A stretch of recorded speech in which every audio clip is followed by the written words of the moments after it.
नमस्कार, ये आकाशवाणी पटना है। अब आप अंशावृष्टि से प्रादेशिक समाचार सुनिए। पहले मुख्य समाचार। आर्थिक अपराध इकाई ने भ्रष्टाचार के मामले में बिहार पुलिस मेंस एसोसिएशन के प्रदेश अध्यक्ष नरेंद्र कुमार धीरज के 9 ठिकानों पर छापेमारी की। पंचायत चुनाव के पहले चरण के लिए चुनाव प्रचार चरम पर, कल थम जायेगा चुनाव प्रचार का शोर। मतदान 24 सितंबर को। श्रम पोर्टल पर अब तक बिहार में सबसे अधिक 26,16,000 श्रमिकों ने कराया पंजीकरण। और बांका जिले के मंदार पर्वत पर अत्याधुनिक रोपवे का शुभारंभ। देश भर में 18 वर्ष से अधिक आयु वर्ग के लोगों के लिए सरकारी केंद्रों पर निःशुल्क कोविड टीकाकरण अभियान जारी है। युवाओं से आग्रह है कि कोविड से बचाव का टीका अवश्य लगवाएं और अन्य लोगों को भी इसके लिए प्रोत्साहित करें। जब तक आवश्यक न हो, घर से बाहर न निकलें और 3 सरल उपायों का पालन करें। मास्क लगाएं, 2 गज की सुरक्षित दूरी बनाए रखें, हाथ और मुंह साफ रखें। साथ ही कोविड से संबंधित जानकारी प्राप्त करने और मार्गदर्शन के लिए लोग राष्ट्रीय हेल्पलाइन नंबर 1075 पर संपर्क कर सकते हैं। बिहार सरकार के हेल्पलाइन नंबर 104 पर भी जानकारी प्राप्त की जा सकती है। अब समाचार विस्तार से। आय से अधिक संपत्ति अर्जित करने के मामले में आर्थिक अपराध इकाई ईओयू ने आज पुलिस मेंस एसोसिएशन के प्रदेश अध्यक्ष नरेंद्र कुमार धीरज के 9 ठिकानों पर एक साथ छापेमारी की। नरेंद्र कुमार धीरज पटना जिला पुलिस बल में सिपाही के पद पर कार्यरत हैं। आर्थिक अपराध इकाई ने पटना, भोजपुर और अरवल जिले में धीरज के घर के अलावा उसके रिश्तेदारों के घर और व्यावसायिक ठिकानों पर छापेमारी की। जांच के दौरान सरकारी पद का दुरुपयोग कर उसके द्वारा करोड़ों की संपत्ति बनाने का खुलासा हुआ है। पंचायत चुनाव के पहले चरण के लिए मुखिया सहित विभिन्न पदों के प्रत्याशी अपने अपने क्षेत्र में जोर शोर से प्रचार कर रहे हैं। इस चरण में 24 सितंबर को 10 जिलों के 12 प्रखंडों में मतदान होगा। इस चरण के लिए कल शाम चुनाव प्रचार समाप्त हो जाएगा। उम्मीदवार अपने पक्ष में मतदाताओं को गोलबंद करने के लिए घर घर जाकर वोट मांग रहे हैं। इधर 29 सितंबर को दूसरे चरण के लिए होने वाले मतदान को लेकर भी प्रचार अभियान तेज है। वहीं तीसरे चरण के मतदान के लिए नामांकन का कल अंतिम दिन है। इस चरण के लिए 25 सितंबर को नामांकन पत्रों की जांच होगी, जबकि नाम वापसी की अंतिम तिथि 27 सितंबर है। मतदान 8 अक्टूबर को होगा। केंद्र सरकार द्वारा विकसित ई श्रम पोर्टल पर सबसे अधिक बिहार के असंगठित क्षेत्र के श्रमिकों ने पंजीकरण कराये हैं।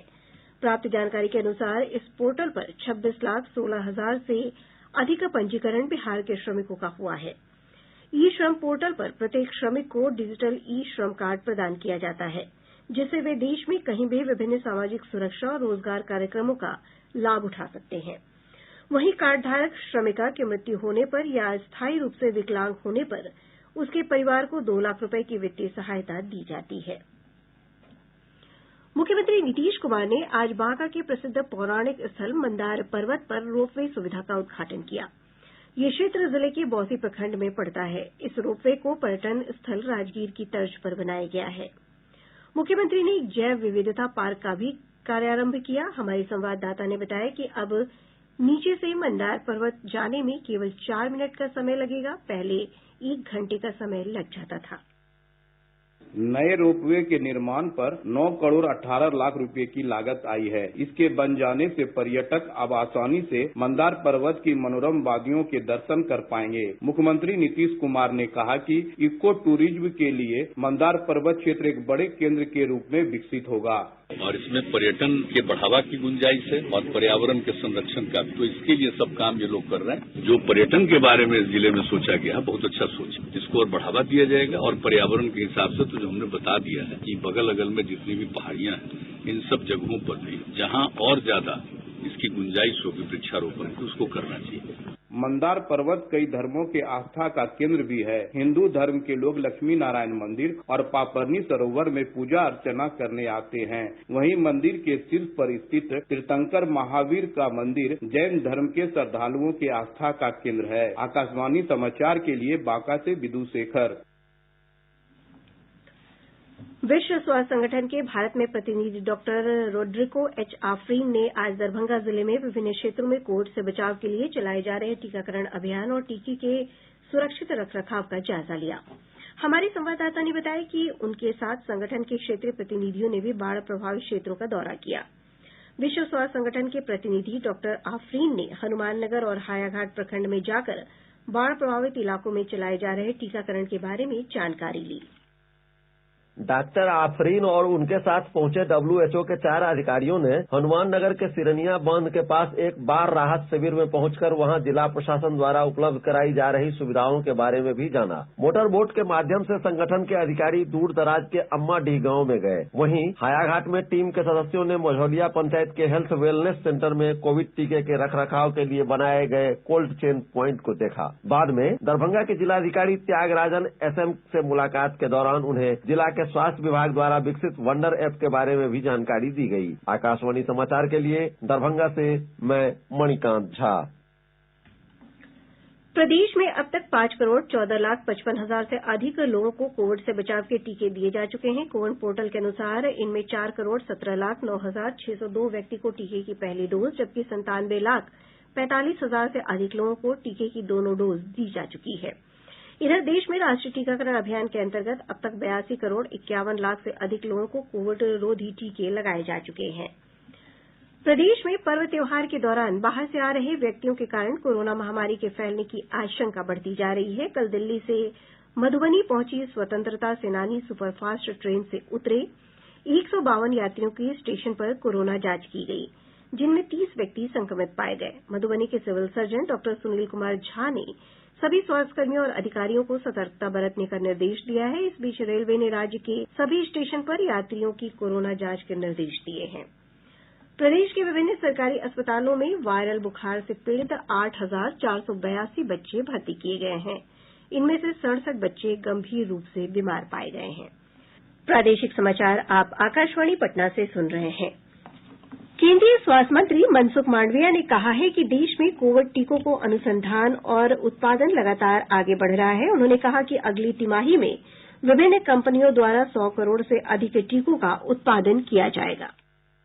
वैक्सीन प्रोडक्शन बढ़ रहा है, वैक्सीनेशन कार्यक्रम तेजी से आगे बढ़ रहा है। सितंबर महीने में भारत सरकार को भारतीय कंपनियों ने बनाई हुई 26 करोड़ डोज मिलेगी। अक्टूबर में हमें 30 करोड़ से अधिक डोज मिलने की संभावना है।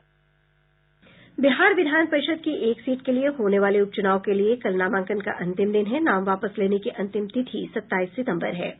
अगर आवश्यक हुआ तो मतदान 4 अक्टूबर को कराया जाएगा और उसी दिन शाम को मतगणना होगी। गौरतलब है कि ये सीट जदयू के विधान पार्षद तनवीर अख्तर के असामयिक निधन के कारण रिक्त हुई है। जदयू ने इस सीट पर दिवंगत पार्षद की पत्नी रोजीना नाजिर को पार्टी का अधिकृत उम्मीदवार घोषित किया है। वहीं विपक्ष की ओर से अभी तक किसी भी प्रत्याशी की घोषणा नहीं की गई है। और अब बात आकाशवाणी समाचार के साथ आजादी के अमृत महोत्सव प्रश्नोत्तरी प्रतियोगिता की। जानिए आप कैसे बन सकते हैं विजेता।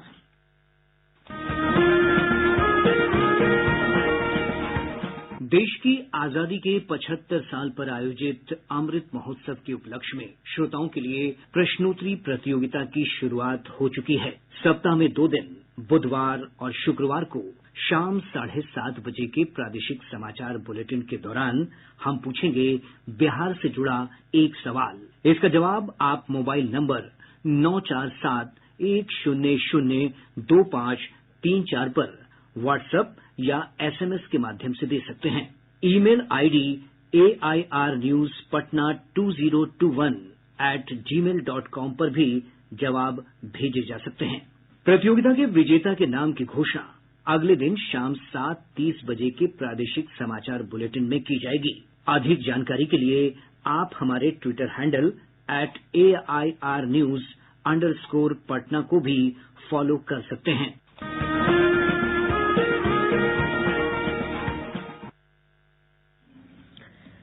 आजादी के अमृत महोत्सव कार्यक्रम के तहत आज पटना में 2 दिवसीय वाणिज्य उत्सव का शुभारंभ उद्योग मंत्री शहनवाज हुसैन ने किया।